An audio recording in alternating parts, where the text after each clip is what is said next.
Ang programang ito ay rated SPG. Striktong patnubay at gabay ng magulang ang kailangan. Maaaring may masiselang tema, lengguwahe, karahasan, sexual, horror o droga na hindi angkop sa mga bata. Munti ka nang makatakas itong si Don Pepe dahil sa tutulungan siya ni Vasquez, pero ito ay hindi nga natuloy dahil talagang sinubukan lang talaga ni Balahadja itong si Vasquez kung talagang papayag ito sa sinasabi ni Don Pepe. At talagang nahuli niya ito at talagang binaril niya at pinatay niya itong si Vasquez at talagang napasabi ng demonyo ka itong si Don Pepe. Talagang hindi natakot si Don Pepe mamatay dahil matanda na daw siya. Kung papatayin daw siya ni Balahadja ay talagang tanggap niya na kung saan nagmamakaawa pa rin siya dito, napakawalan siya dahil si Moira ay talagang masama. Dito na nga ay si Giselle at si Ubeng ay prosigido na sundan itong si Moira kung saan hindi nila alam na nasabi at nakita sila ni Nerissa. Kaya ito ngang si Moira ay talagang niligaw na naman itong si Giselle at si Ubeng. Dito na nga napahiya itong si Giselle sa mga ginagawa nito kung saan nagdala pa sila ng pulis at hindi nila inaasahan na wala pala doon ang kanyang ama. Pero positibo talaga itong si Giselle sa kanyang mga iniisip at kung saan nararamdaman niyang may kinalaman talaga itong si Moira dahil lahat na nangyayari sa kanila ay si Moira lang naman ang may dahilan.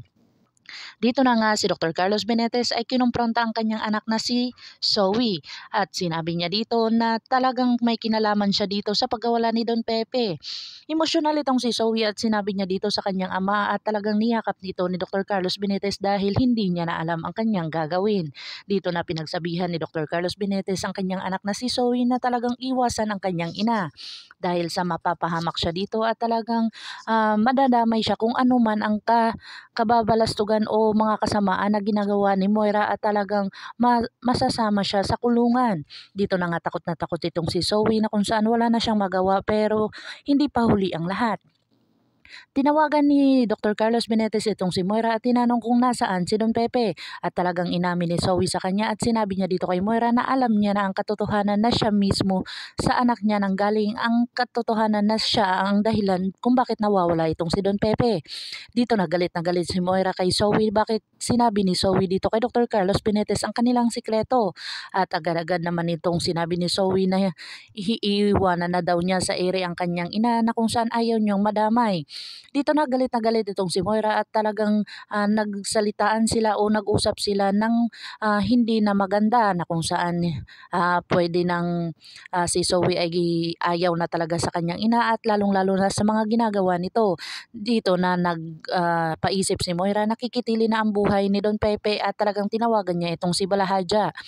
Dito na pinahalongkay ni Balahadja itong si Don Pepe na kung saan dito niya ililibing na si Don Pepe pagkatapos nitong maghukay na kung saan nanghingi ito ng tubig ay hindi niya binigyan at dito niya na sinabi na siya nga ang pinaghuhukay dahil ang paghuhukayan niya ay dyan siya ililibing.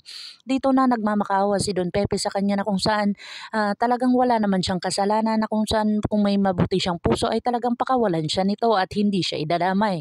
Pero nga itong si Balahadja ay talagang loyal ito kay Moira na kung saan damay-damay na ito. Dito na kaya mamamatay si Don Pepe o talagang si Balahadja ang nabaril na kung saan may tagaligtas itong si Don Pepe. Pakakabangan natin ang mga susunod pa na episode na ito. Ang abot kamay na pangarap. If you like my story, please like, share, and subscribe para ma-update po kayo sa mga susunod pa. Yun lamang po at maraming salamat.